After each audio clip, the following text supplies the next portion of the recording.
Okay, so what are you actually going to say to people who you're talking with on March Break Open House Day? Well, now we're going to go over the script, or what you're going to say. First, be sure to greet the future students and their families. It can be an overwhelming day for people to walk around getting lots of information, so be sure to smile, make eye contact, and be a friendly face.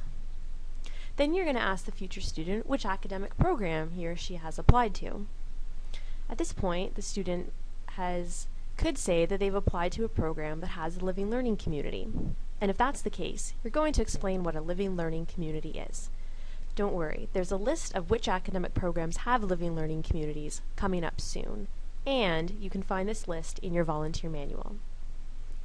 You're going to explain that a living learning community is a small group or cluster of students who are enrolled in the same academic program or faculty and live near each other in residence.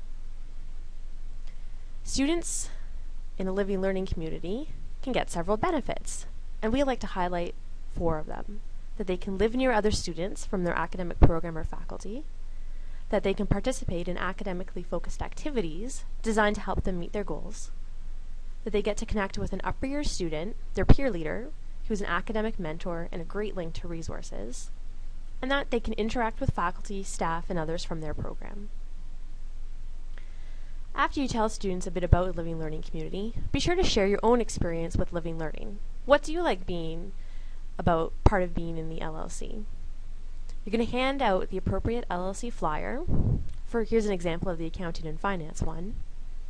And you're going to encourage the student to go on a tour of the residence where this LLC is located. Now, when you ask the student which academic program they've applied to, it's very possible that they've applied to a program that doesn't have a living learning community. And that's fine. A lot of the services living learning offers are available to all students.